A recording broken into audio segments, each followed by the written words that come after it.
নমস্কার বন্ধুরা, পেজমিতে আপনাদের স্বাগত। আজকের ভিডিওতে আমরা জেনারেল সায়েন্সের এমন 30টি গুরুত্বপূর্ণ প্রশ্ন ও উত্তর নিয়ে আলোচনা করব যা বারবার বিভিন্ন সরকারি চাকরি পরীক্ষায় কমন আসে। আজকে আমাদের চ্যালেঞ্জ হলো 30-এ 30 কে পাবে। আপনি কি তৈরি এই চ্যালেঞ্জ নিতে? তাহলে চলুন দেরি না করে আজকের প্রশ্ন শুরু করা যাক। তো আমাদের আজকে প্রথম প্রশ্ন হলো, মানব শরীরে বা মানুষের শরীরে সব থেকে বড় হাড় কোনটি? এ ফিমার, নাকি বি স্টেপিস, নাকি সি টিবিয়া, নাকি ডি হিউমার? সঠিক উত্তর হয়ে যাবে এটার অপশন এ ফিমার। মানুষের উরুতে অবস্থিত ফিমার হলো শরীরের দীর্ঘতম এবং শক্তিশালী হাড়, এবং অন্যদিকে কানে অবস্থিত স্টেপিস হলো ক্ষুদ্রতম হাড়। আচ্ছা, চলে যাই প্রশ্ন নম্বর 2-এ। আলোর গতিবেগ প্রতি সেকেন্ডে কত? অপশন এ 2 লক্ষ কিমি, নাকি অপশন বি 3 লক্ষ কিমি, নাকি অপশন সি 4 লক্ষ কিমি, নাকি অপশন ডি 5 লক্ষ কিমি? সঠিক উত্তর হয়ে যাবে এটার 3 লক্ষ কিমি। শূন্যস্থানে আলোর গতিবেগ প্রতি সেকেন্ডে প্রায় 3 লক্ষ কিলোমিটার। আচ্ছা, কোন ভিটামিনের অভাবে স্কারভি রোগ হয়? স্কারভি মানে দাঁতের মাড়ি থেকে রক্ত পড়ে, সেই রোগটা। আচ্ছা, অপশন এ ভিটামিন এ, নাকি অপশন বি ভিটামিন বি, নাকি ভিটামিন সি, নাকি ভিটামিন ডি? সঠিক উত্তর হয়ে যাবে এটার option number C vitamin C. Vitamin C বা অ্যাসকর্বিক অ্যাসিড অভাবে মাড়ি থেকে রক্ত পড়া বা স্কারভি রোগ হয়। ভিটামিন সি এর আরেক নাম কিন্তু অ্যাসকর্বিক অ্যাসিড। এবার 4 নম্বর প্রশ্নতে চলে যাই। পেনিসিলিন কে আবিষ্কার করেন? পেনিসিলিন কে আবিষ্কার করেন? অপশন এ লুই পাস্তুর, নাকি অপশন বি আলেকজান্ডার ফ্লেমিং, নাকি অপশন সি আইজাক নিউটন, নাকি অপশন ডি মেন্ডেলিভ? সঠিক উত্তর হয়ে যাবে আলেকজান্ডার ফ্লেমিং। 1928 সালে আলেকজান্ডার ফ্লেমিং বিশ্বের প্রথম অ্যান্টিবায়োটিক পেনিসিলিন আবিষ্কার করেছিলেন। এবার চলে যাই আমরা 5 নম্বর প্রশ্নতে। খুবই সহজ প্রশ্ন। কোষের শক্তিঘর কাকে বলা হয়? এ অপশন এ রাইবোজোম, নাকি লাইসোজোম, নাকি মাইটোকন্ড্রিয়া, নাকি গোলগি বডি? আচ্ছা, লাইসোজোমকে বলা হয় আত্মঘাতী থলি। আর আমাদের কোষের শক্তিঘর বলা হয় মাইটোকন্ড্রিয়াকে কোষের শক্তিঘর বলা হয়। মাইটোকন্ড্রিয়া কোষের শ্বাসকার্যে সাহায্য করে এবং শক্তি উৎপন্ন করে, তাই একে শক্তিঘর বলে। জলের রাসায়নিক সংকেত কি? CO2, নাকি H2O, নাকি NaCl, নাকি O2? আচ্ছা, CO2 হলো কার্বন ডাই অক্সাইড, NaCl অর্থাৎ লবণ, আর O2 হলো অক্সিজেন, আর সেই H2 হলো জলের রাসায়নিক সংকেত। 2টি হাইড্রোজেন পরমাণু এবং একটি অক্সিজেন পরমাণু মিলে তৈরি হয় জলের অণু। আচ্ছা, বৈদ্যুতিক বাল্বের ফিলামেন্ট কি দিয়ে তৈরি থাকে? এ তামা, নাকি বি লোহা, নাকি সি টাংস্টেন, নাকি ডি অ্যালুমিনিয়াম? সঠিক উত্তর হয়ে যাবে টাংস্টেন। টাংস্টেন গলনাঙ্ক খুব বেশি হয়, উচ্চ তাপমাত্রা তো এটা গলে যায় না, তাই বৈদ্যুতিক বাল্বের ফিলামেন্ট টাংস্টেন ধাতু দিয়ে তৈরি করা হয়। এবার হলো, শুষ্ক বরফ বা ড্রাই আইস আসলে কি? অপশন এ কঠিন অক্সিজেন, নাকি অপশন বি কঠিন নাইট্রোজেন, নাকি অপশন সি কঠিন কার্বন ডাই অক্সাইড, নাকি জলীয় বরফ? সঠিক উত্তর হয়ে যাবে কার্বন ডাই অক্সাইড। কঠিন কার্বন ডাই অক্সাইড, কঠিন CO2। কার্বন ডাই অক্সাইডকে খুব উচ্চ চাপে ঠান্ডা করলে তা সরাসরি কঠিন অবস্থায় পরিণত হয়। প্রশ্ন নম্বর 9। মানবদেহের স্বাভাবিক তাপমাত্রা কত? মানবদেহের স্বাভাবিক তাপমাত্রা কত? অপশন এ 96.4, নাকি 96.4, নাকি 98.4, নাকি 99.4, নাকি 100.4 ডিগ্রি ফারেনহাইট? সঠিক উত্তর এটা হয়ে যাবে 98.4 ডিগ্রি ফারেনহাইট। সুস্থ মানুষের শরীরে গড় তাপমাত্রা হলো 98.4 ডিগ্রি ফারেনহাইট। 10 নম্বর প্রশ্ন। লাফিং গ্যাস লাফিং গ্যাস লাফিং গ্যাসের রাসায়নিক নাম কি? এ নাইট্রিক অক্সাইড, নাকি বি নাইট্রাস অক্সাইড, নাকি সি নাইট্রোজেন ডাইঅক্সাইড, নাকি ডি হাইড্রোজেন পরাক্সাইড? এটা সঠিক উত্তর হয়ে যাবে B nitrous oxide. Nitrous oxide প্রশ্বাসের সাথে শরীরে গেলে মানুষ হাসতে থাকে, এই জন্য একে লাফিং গ্যাস, মানে হাসাকে ইংরেজিতে লাফিং বলা হয়, লাফিং গ্যাসও বলে ডাকা হয়। রক্ত জমাট বাঁধতে সাহায্য করে কোন ভিটামিন? রক্ত জমাট বাঁধতে সাহায্য করে কোন ভিটামিন?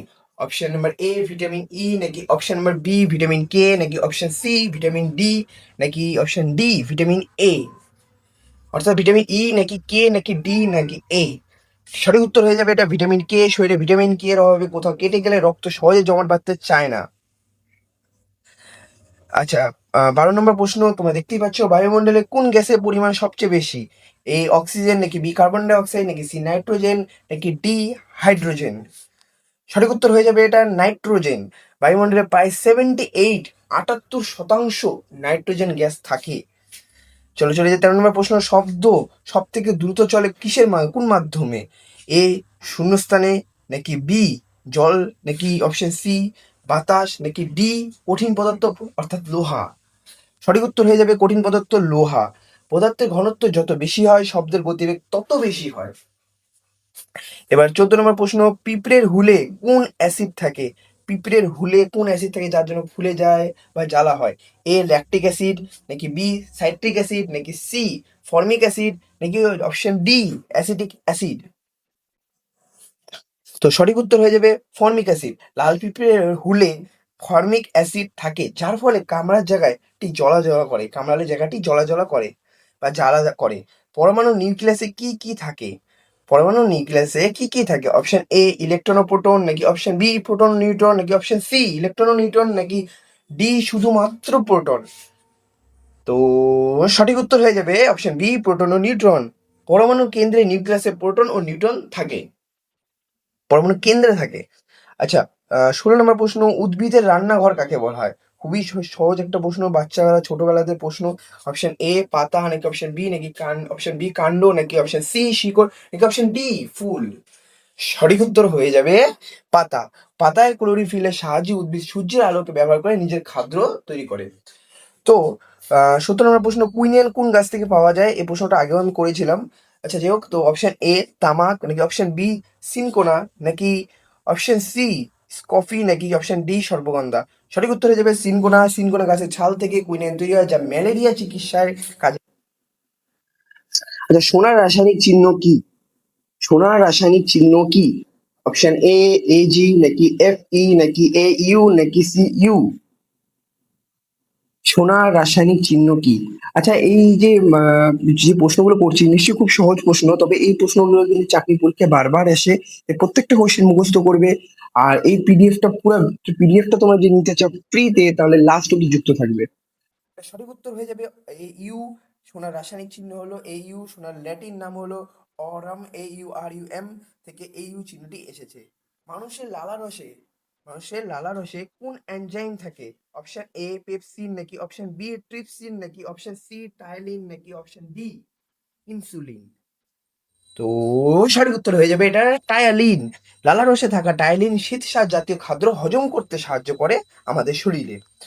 তো এবার প্রশ্ন হলো, চাঁদে কোন বস্তু নিয়ে গেলে তার ওজনে কি পরিবর্তন হবে? আচ্ছা, এই প্রশ্নটা খুবই গুরুত্বপূর্ণ।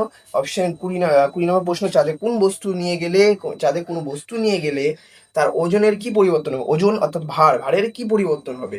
অপশন এ ওজন বাড়বে, নাকি অপশন বি ওজন কমবে, নাকি অপশন সি একই থাকবে, নাকি অপশন ডি শূন্য হয়ে যাবে? তো সঠিক উত্তর হয়ে যাবে এটা ওজন কমবে। চাঁদে অভিকর্ষ বল কম থাকায় সেখানে কোনো বস্তুর ওজন কমে যায়। তো আমার ঠিক মনে নেই, তাও আমার যতটা মনে হয় যে 4 ভাগের 1 ভাগ হয়ে যায়। অর্থাৎ কোনো কিছু জিনিস যদি আমাদের পৃথিবীতে 4 কেজি থাকে, সেখানে কি হয়ে যাবে ওটা 1 কেজি। আচ্ছা চলো, তারপর পরে প্রশ্ন, রক্তচাপ মাপার যন্ত্রের নাম কি? খুবই সহজ প্রশ্ন। Option A barometer, option B thermometer, কি অপশন সি স্পিগমোম্যানোমিটার, নাকি অপশন ডি ল্যাক্টোমিটার? তো সবাই জানো এটা সঠিক উত্তর হয়ে যাবে স্পিগমোম্যানোমিটার। তো মানুষের ধমনীয় রক্তচাপ মাপার জন্য স্পিগমোম্যানোমিটার ব্যবহৃত হয়, যেটাকে প্রেশার মাপাও বলা হয় অনেকে। আচ্ছা, গতির সূত্র কে আবিষ্কার করেন? গতির সূত্র অপশন এ আইনস্টাইন, নাকি অপশন বি গ্যালিলিও, নাকি অপশন সি নিউটন, নাকি অপশন ডি এডিসন? তো সঠিক উত্তর হয়ে যাবে এটা নিউটন। বিজ্ঞানী স্যার আইজ্যাক নিউটন গতি 3টি বিখ্যাত সূত্র প্রদান করেন, যেটা তোমরা নিশ্চয়ই জানো, সেটাকেই গতির সূত্র বলা হচ্ছে এখানে। কোনটি সার্বজনীন দ্রাবক নামে পরিচিত? অপশন এ অ্যালকোহল, নাকি অপশন বি তেল, নাকি অপশন সি জল, নাকি অপশন ডি অ্যাসিড? সার্বজনীন দ্রাবক নামে পরিচিত কি জিনিস? তো সঠিক উত্তর এটা হয়ে যাবে জল। জল অধিকাংশ পদার্থকে দ্রবীভূত করতে পারে বলে একে সর্বজনীন দ্রাবক বলা হয়, সর্বজনীন দ্রাবক। আচ্ছা, লোহিত রক্ত কণিকার আয়ু কতদিন? একটি লোহিত রক্ত কণিকার আয়ু কতদিন? অপশন এ 60 দিন, নাকি অপশন বি 90 দিন, নাকি অপশন সি 120 দিন, নাকি অপশন ডি 150 দিন? তো এটা সঠিক উত্তর হয়ে যাবে সি 120 দিন। মানবদেহে লোহিত রক্তকণিকা মানে আরবিসি গড়ে 150 দিন বাঁচে, সরি 120 দিন বাঁচে। সূর্য থেকে পৃথিবীতে তাপ আসে কোন পদ্ধতিতে? অপশন এ পরিবহন পদ্ধতি, নাকি অপশন বি পরিচলন পদ্ধতি, নাকি অপশন সি বিকিরণ পদ্ধতি, নাকি অপশন ডি প্রতিফলন পদ্ধতি? তো এটার সঠিক উত্তর হয়ে যাবে সি বিকিরণ। মাধ্যম ছাড়াই তাপ সঞ্চালিত হওয়ার পদ্ধতিকেই বিকিরণ বলে। তো নিচের কোনটি নোবেল গ্যাস? নোবেল গ্যাস কোনটি? অপশন এ হাইড্রোজেন, নাকি অপশন বি অক্সিজেন, নাকি অপশন সি হিলিয়াম, নাকি অপশন ডি ক্লোরিন? সঠিক উত্তর হয়ে যাবে হিলিয়াম। হিলিয়াম, নিয়ন, আর্গন ইত্যাদি গ্যাসগুলো নিষ্ক্রিয় বা নোবেল গ্যাস। নিষ্ক্রিয় বা নোবেল গ্যাস। আচ্ছা, ইনসুলিন। ইনসুলিন ইনসুলিন শরীরে কোন অংশ থেকে নিঃসৃত হয়? 27 নম্বর প্রশ্ন, ইনসুলিন শরীরে কোন অংশ থেকে নিঃসৃত হয়? অপশন এ যকৃৎ, নাকি অপশন বি অগ্ন্যাশয়, নাকি অপশন সি পিণ্ড, নাকি অপশন ডি ফুসফুস? তো এটা সঠিক উত্তর হয়ে যাবে অগ্ন্যাশয়। অগ্ন্যাশয় থেকে ইনসুলিন হরমোনগুলো নিঃসৃত হয়, যা রক্তে শর্করার পরিমাণ নিয়ন্ত্রণ করে। আচ্ছা, 28 নম্বর প্রশ্ন। আজকের প্রশ্নগুলো খুবই সহজ ছিল, সহজে নিয়ে এসেছি একটু আজকে, কারণ সায়েন্সটা সবাই পড়তে চায় না। তো যাই হোক, তো মরিচা ধরা কি ধরনের পরিবর্তন? মরিচা ধরা কি ধরনের পরিবর্তন? অপশন এ ভৌত পরিবর্তন, অপশন বি রাসায়নিক পরিবর্তন, নাকি অপশন সি উভয়ই, নাকি অপশন ডি কোনোটিই নয়? তো এটা সঠিক উত্তর হয়ে যাবে রাসায়নিক পরিবর্তন। লোহার সাথে অক্সিজেন ও জলীয় বাষ্পের বিক্রিয়ায় মরিচা তৈরি হয়, যা একটি রাসায়নিক পরিবর্তন। ও 29 নম্বর প্রশ্ন, শেষের দিকে, খুব তাড়াতাড়ি আজকে ভিডিওটা শেষের দিকে। চাপের এসআই একক কি? আচ্ছা, তোমাদের একটা কোশ্চেন করি, যেটা কমেন্টে নিশ্চয়ই জানাবে, চাপের সিজিএস একক কি? এসআই মানে তো জানো নিশ্চয়ই, বড়টা। তো নিউটন, নাকি বি জুল, নাকি সি পাস্কাল, না ডি ওয়াট? ওয়াট। তেরি তো ওয়াট লাগ গই। আচ্ছা, তো সবাই বলো, চাপের এসআই একক কি? নিউটন, নাকি জুল, নাকি পাস্কাল, নাকি ওয়াট? সঠিক উত্তর হয়ে যাবে পাস্কাল। পাস্কাল হয়ে যাবে সঠিক উত্তর। প্রতি বর্গ মিটারের উপর প্রযুক্ত বলকে চাপ বলে, এবং এর একক হলো পাস্কাল। চাপের এসআই একক হলো পাস্কাল। তো শেষ প্রশ্ন, একদম শেষ প্রশ্ন, ব্রোঞ্জ কোন ধাতুর সংকর? 30 নম্বর প্রশ্ন এবং শেষ প্রশ্ন আজকের, ব্রোঞ্জ কোন ধাতুর সংকর? অপশন এ তামা ও দস্তা, নাকি অপশন বি তামা ও টিন, নাকি অপশন সি লোহা ও নিকেল, নাকি অপশন ডি সোনা ও তামা? সঠিক উত্তর কি হবে তাড়াতাড়ি বলো। সঠিক উত্তর এটা হয়ে যাবে তামা ও টিন। তামা ও টিন মিশিয়ে ব্রোঞ্জ নামক সংকর ধাতু তৈরি করা হয়। তো আরো ফ্রি পিডিএফ এরকম শিক্ষামূলক ভিডিও পেতে এখনই সাবস্ক্রাইব করো আমাদের পেজ মিট চ্যানেলকে, এবং নতুন ভিডিও নোটিফিকেশন পেতে বেল আইকনটি এখনই টিপে রাখো। পিডিএফটি ভালো লাগে বন্ধুদের সাথে শেয়ার করবে নিশ্চয়ই। তো এই ছিল আজকে জেনারেল সায়েন্সের 30টি গুরুত্বপূর্ণ প্রশ্ন। 30টির মধ্যে আপনারা কতগুলো উত্তর ঠিক হলো তা ঝটপট কমেন্ট করে আমাদের জানান। আর হ্যাঁ, যদি এই আজকের ভিডিও ফ্রি পিডিএফটি পেতে চান, তাহলে এখনই কমেন্ট বক্সে চেক করুন, সেখানে আমি পিডিএফ এর লিঙ্ক দিয়ে দিয়েছি। অথবা আপনি আমাকে কমেন্ট করে জানাতে পারেন, আমি আপনাকে লিঙ্ক পাঠিয়ে দেবো। যদি ভিডিওটি ভালো লাগে থাকে, তবে অবশ্যই একটি লাইক করবেন এবং আপনার বন্ধুদের সাথে শেয়ার করতে ভুলবেন না। আর এরকম আরও গুরুত্বপূর্ণ ভিডিও পেতে পেজ মিট চ্যানেলটিকে এখনই সাবস্ক্রাইব করে এখন ভুলবেন না। ধন্যবাদ, দেখা হচ্ছে পরের ভিডিওতে।